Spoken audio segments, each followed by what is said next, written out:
Hello and welcome to another episode of Ezoic Explains. I'm Whitney Wright, and today I'm going to walk you through some things that I learned when I went to AdWeek New York a few weeks ago. So AdWeek happens all around the world in different cities, and it's a time for speakers and attendees to come together from different parts like marketing, advertising, technology, publishers, to discuss some of the more pressing issues within the digital publishing world today. Some of those things that I gathered from were video, podcasting, digital advertising amongst different generations, and privacy. And I also sat down with some other attendees to kind of get their opinion on what Advertising Week was for them. So take a look. Personalization is a really hot topic amongst many parts of the digital publishing world, but it was brought up multiple times in the video sessions. Speaker Sadie Tama, Director of US Creative Partnerships at Google, said, "We're really into machine learning to better understand what's working and what's not. Personalization and continuing to learn what that means is one of the three most important parts of creative storytelling." Um, Also, the topic of users and how they care more about authenticity and relatability on video was a big topic. People are kind of over the glossy, perfect videos, and currently, 90% of people browsing on YouTube find a new brand that they've never heard of before. And so the opportunity in video is continuing to get higher and higher. Identity and privacy were also big topics this year, especially with GDPR and CCPA and more regulations I'm sure to follow. Um, and we were able actually to hear from speakers about identity and privacy actually within the ad tech industry, which is usually given kind of a bad reputation, but they had some really good things to say, and they were very eager to let others know how they want to work with publishers, they want to work with companies to make this right. One speaker specifically said that it's important for companies and any first party data collectors to educate users on how things can't be free, rather than making it seem like it is free, but then kind of taking their data when they're not looking and selling it or using it. This relationship with the user is paramount because going around things like circumvention, which is when someone has an ad blocker and you are able to put an ad there anyway, that loses the user's trust and it goes against the relationship with your site or your company. One speaker, Susie Deering, who is the vice president of eBay North America, said that the conversation needs to change from "will you share your data" to "what kind of experience do you want with my brand?" On a similar note, speakers further delved into topics like third party cookies, GDPR and CCPA, and data governance. Though it's not likely to happen anytime soon or maybe ever, one of the scenarios they threw out there was what would happen if there was a complete elimination of third party cookies and the widespread effects it would have on the digital publishing world. People that would suffer the most are probably smaller publishers who need that third party data or need cookies in general to better understand their audiences. And they would be pushed out and struggle against some of the bigger names like Apple and Google. Ad tech speaker Chris Beck, who is the product manager of Media Math, found this relationship frustrating. He said the companies that are consumer facing, they get so much trust, like Google, Apple, Facebook, um, and the ad tech world is helping to fund the user's experiences, but they don't trust us because they've never heard of us before.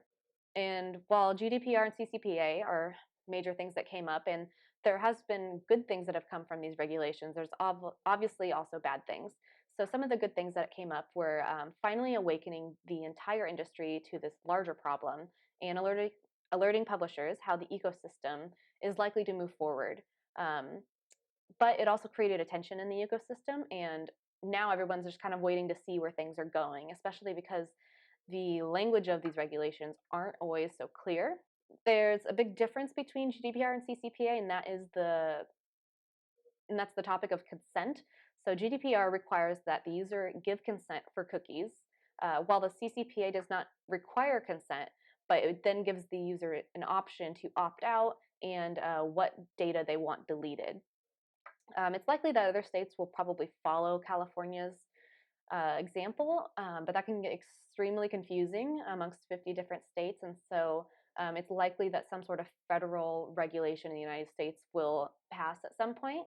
Speaker Steve Silvers, who is the manager and vice president product management of New Star, said, "We can solve this problem with technology, but that's how we got here in the first place.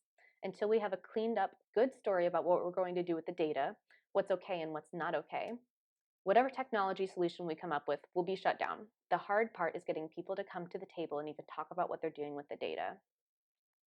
So speaking of data and digital advertising and how that data is used, um, digital advertising amongst different generations was this panel. We had a millennial, a Gen Xer, and a baby boomer.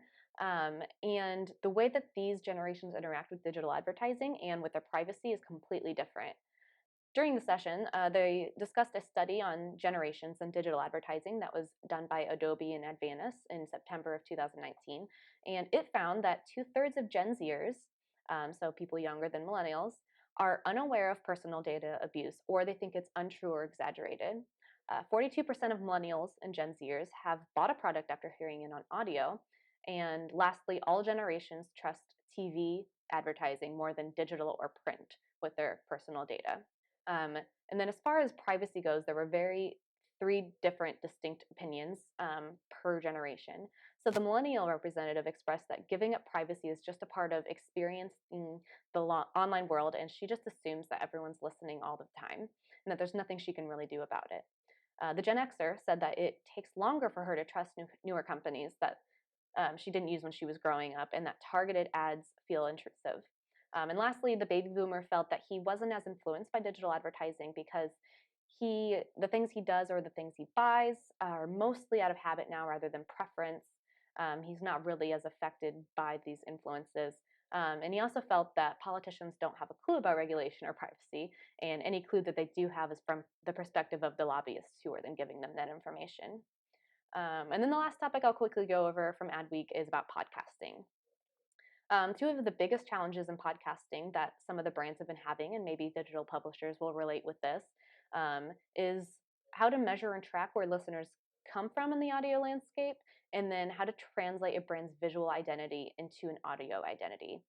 And so, one of the issues with the brand is that most brands have a visual identity that has been around for possibly a long time, whether it's TV, print, on the internet. It's all a visual brand. But how do you translate that brand into something that's audio? How do you make your brand and the people that have seen your brand connect on the audio landscape?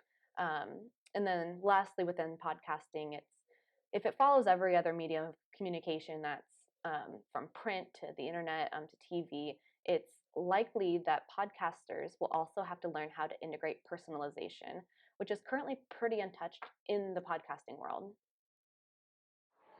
My name's Edgar Rodriguez. I work for Brain Corp and I do their marketing and some of their digital and multimedia. So the reason I came out to AdWeek was because I wanted to learn from the experts. I wanted to see advertising at a larger level. In San Diego, we're not really known for advertising. It's not a big thing out there. It's a lot of biotech. If there was one thing I could change, it really was the structure of the sessions. A lot of the sessions were, panels, and they really became less of an interview where you got to, meet the person on an intimate level, and it was more of a, product pitch. My name's Dave Curry. I'm the Chief Executive Officer of a company called Winmo.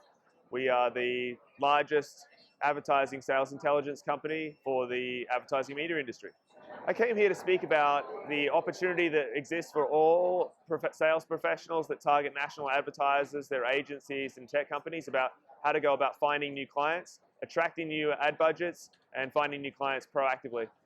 Wow, there's so much that I've learned here at AdWeek about the industry, what's happening with technology and the convergence of media properties and publishers and technology.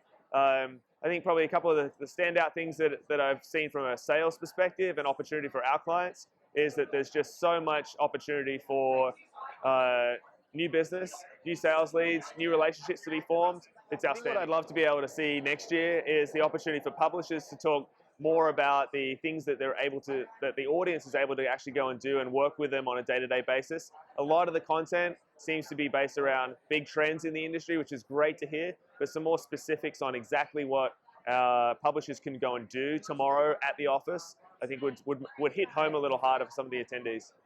So I actually agree with David Edgar about the speakers and about AdWeek in general.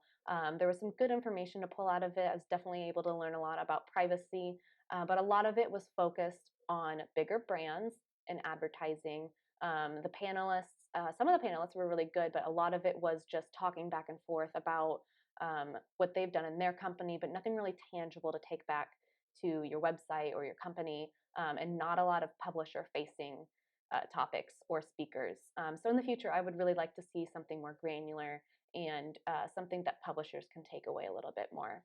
Hopefully you were able to gather some information from this that you found useful, or maybe just a news update of what's happening within this kind of world. But this has been another episode of Ezoic Explains. We'll catch you next time.